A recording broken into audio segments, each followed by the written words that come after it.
주민들의 집단 암이 비료 공장과 연관이 있다는 잠정 조사 결과가 나왔습니다.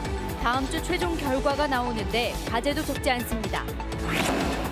전북 정치권이 한국농수산대의 분교를 만들 수 있는 법안에 맞서 아예 소재지를 전주로 못 박는 법안을 내기로 했습니다.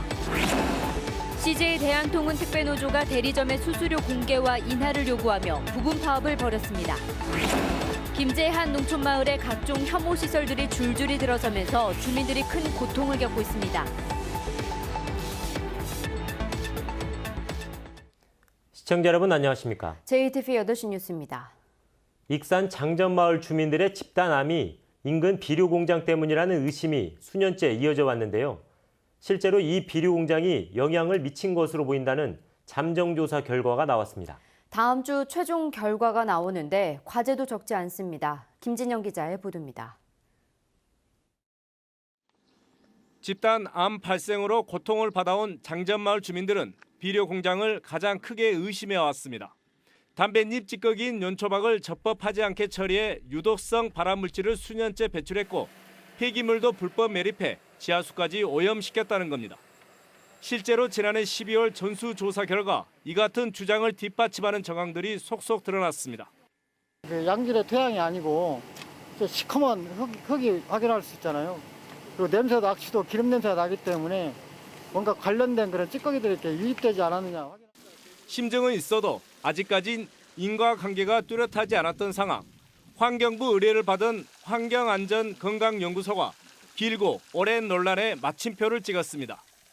주민들의 암 집단 발병이 비료 공장과 관련이 있어 보인다고 잠정 결론을 내렸습니다. 비료 공장과 장전마을에서 채취한 시료를 분석한 결과 주민들의 건강에 영향을 미친 것으로 분석됐다는 겁니다. 다만 비료 공장에 어떤 물질이 암을 유발했는지에 대해서는 이견이 있어 조금 더 논의가 필요하다고 덧붙였습니다. 어떤 의견에서는 이게 좀 부족하다, 적절치 않을 수도 있다, 이런 의견들이 섞일 수 있잖아요. 전반적인 것은 영향이 있다고 얘기할 수 있지만. 장전마을의 고통은 비료 공장이 들어선 지난 2008년부터 시작됐습니다.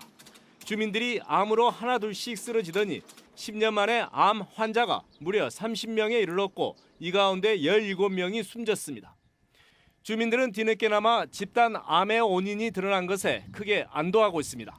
많은 환자가 있고 또 이런 고통을 받고 계신 분들이 계시는데 그분들에 대한 어떤 조치도 따로 주셔야 된다고 생각을 하고 있고요.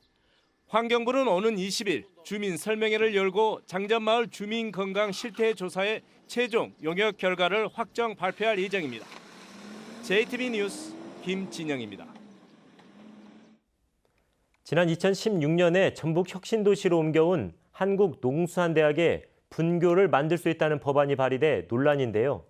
전라북도가 공개적인 비판에 나섰고 전북 정치권은 아예 소재지를 전주로 못 박는 법안을 내기로 했습니다.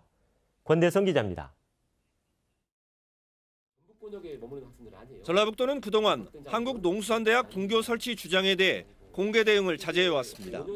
하지만 분교를 만들 수 있다는 법안이 발의되자 기자회견을 열어 일고의 가치가 없다면서 비판했습니다.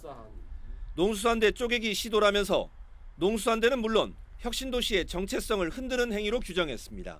정의 농업인 육성을 목표로 하는 농산대학의 설립 취지, 또 농생명 혁신도시를 표방하는 전라북도의 혁신도시의 기본 취지를 흔드는, 근간을 흔드는 행위라고 생각합니다. 전라북도는 분교 주장보다 오히려 정원 확대와 교육시설 확충 등 선택과 집중의 원칙으로 경쟁력을 높이는 지원이 필요한 때라고 강조했습니다. 전북 국회의원들도 대응에 나섭니다. 우선 개정안이 국회를 통과하지 못하도록 상임위 상정 자체를 막기로 했습니다. 또한 분교 설치 시도를 원천적으로 차단하기 위해서 농수산대 소재지를 전주로 못 박는 법안을 내면서 맞불을 놓기로 했습니다.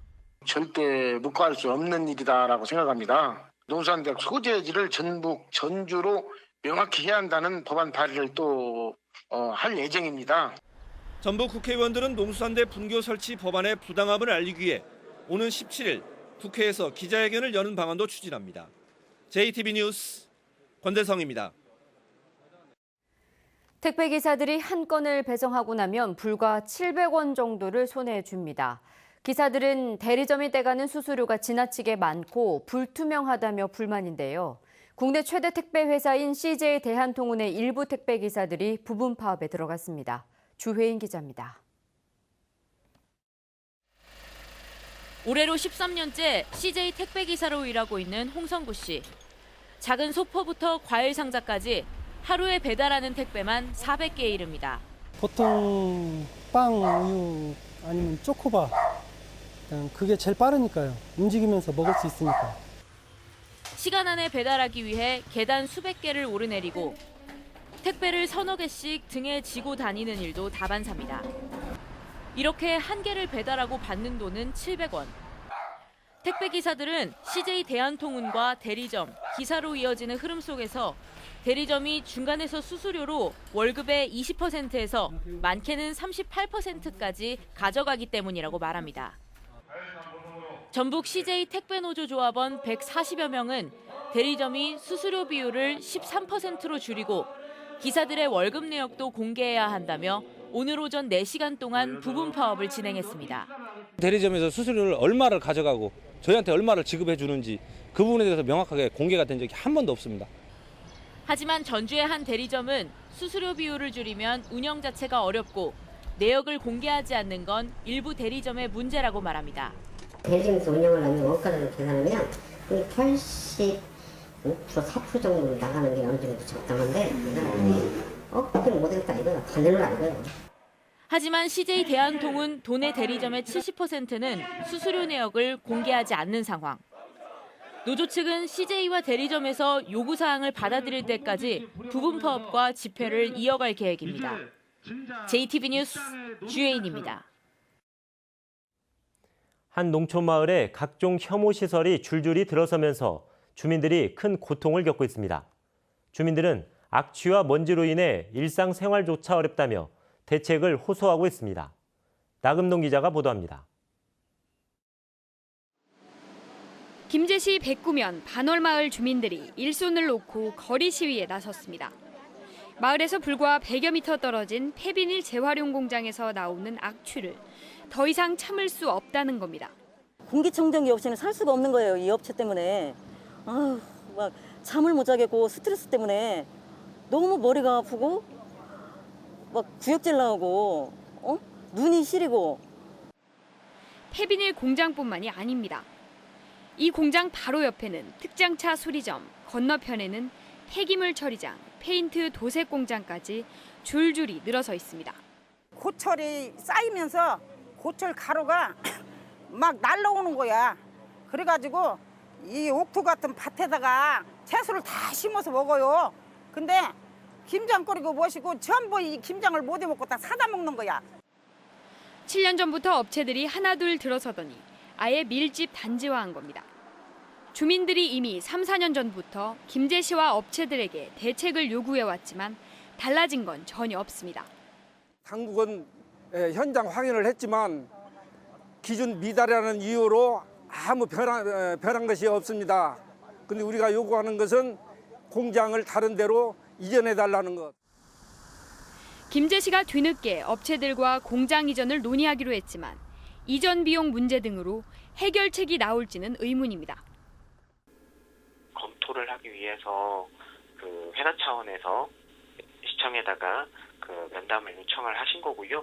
그 부분은 좀 지켜봐야 될 것 같습니다. 자치단체의 늑장 대처 속에 주민들만 기약 없는 고통에 내몰리고 있습니다. JTB 뉴스 나금동입니다. 전국 시도의회 의장협의회가 진영 행정안전부 장관에게 지방의회 연수기관 설립과 지방자치법 통과를 요청했습니다.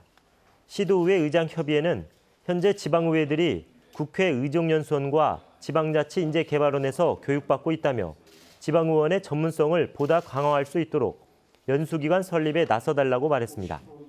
협의회는 또 지방분권 확대 속에 의회의 전문인력 도입과 인사권 독립 등을 담은 지방자치법이 신속하게 통과될 수 있도록 도와달라고 건의했습니다.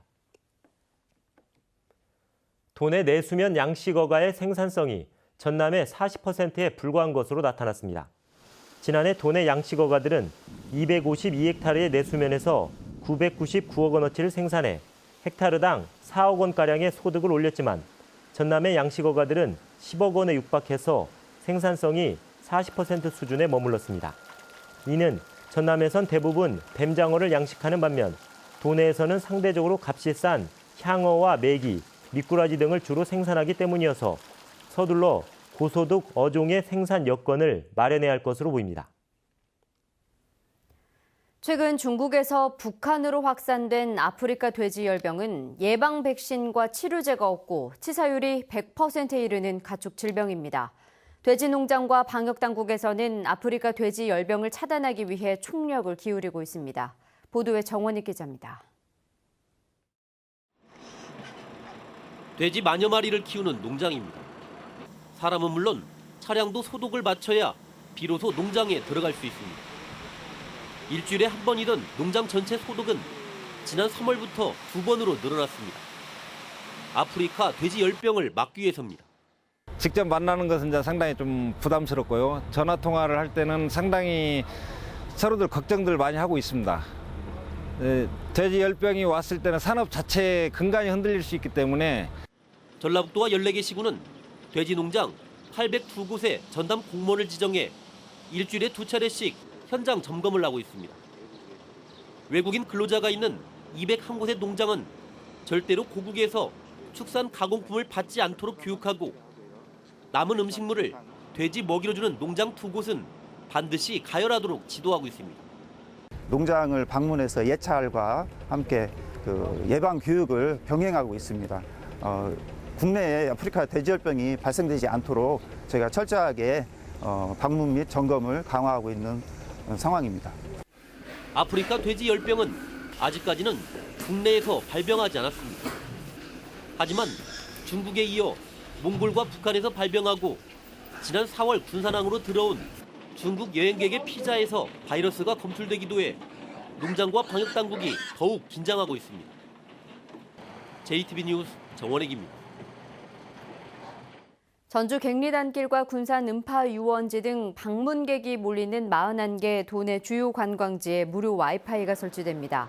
전라북도는 한국관광공사와 통신사의 지원을 받아 올해 말까지 이들 지역에 6억 5천만 원을 투입해 무료 와이파이를 설치한다고 밝혔습니다.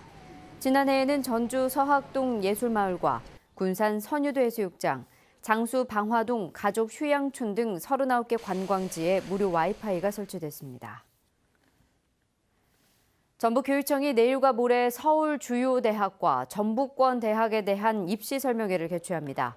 15일에는 서울 소재 13개 대학, 16일에는 사관학교와 전북권 5개 대학의 입학 전형이 안내됩니다. 전북교육청은 입학 전형 안내 후 지난해 대학별 입시 결과와 올해 입시 요강도 설명할 예정입니다. 9급 공무원 선발 필기 시험이 내일 전주와 익산, 군산, 완주, 정읍 등 5개 시군 23개 시험장에서 실시됩니다. 1,361명을 뽑는 이번 시험은 모두 12,739명이 지원해 평균 9.4대 1의 경쟁률을 기록하고 있습니다. 필기 시험 합격자는 다음 달 16일 발표됩니다. 안전의식의 중요성을 일깨우기 위한 전라북도 119 소방동요 경연대회가 유치부 5개 팀과 초등부 6개 팀 등 11개 팀이 참가한 가운데 열렸습니다. 전라북도와 JTB 전주방송이 주최한 이번 대회에서 유치부에서는 익산 이리별나라 어린이집 팀이, 초등부에서는 부안 동초등학교 팀이 각각 우승을 차지했습니다. 정읍시가 올해부터 내년까지를 정읍 방문의 해로 정하고 서울 용산역에서 선포식을 가졌습니다. 정읍시와 일본, 중국 등 6개국 관계자 500여 명이 참석한 선포식에서는 관광업 종사자들의 다짐식과 축하 공연이 이어졌습니다. 또 가수 송대관과 여성 7인조 그룹 파스텔걸스, 한종범 세계 다문화 교류 연맹 아시아 위원장 등 모두 37명을 홍보대사에 위촉했습니다.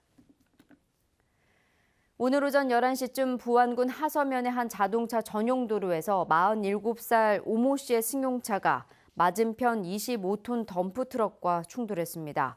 이 사고로 오 씨가 중상을 입어 인근 병원에서 치료를 받고 있습니다. 경찰은 오 씨가 중앙선을 넘은 것으로 보고 정확한 사고 원인을 조사하고 있습니다. 오늘 밤에는 일부 지역에 5mm 안팎의 비가 내리겠습니다. 주말인 내일은 가끔 구름이 많겠습니다. 아침 기온은 13도에서 17도로 예상됩니다. 한낮 기온은 무주 27도, 완주 26도, 전주 25도 등 오늘과 비슷하겠습니다. 미세먼지 농도는 보통 수준을 보이겠습니다. 당분간 대체로 맑은 가운데 폭염 수준의 더위는 없을 것으로 보입니다.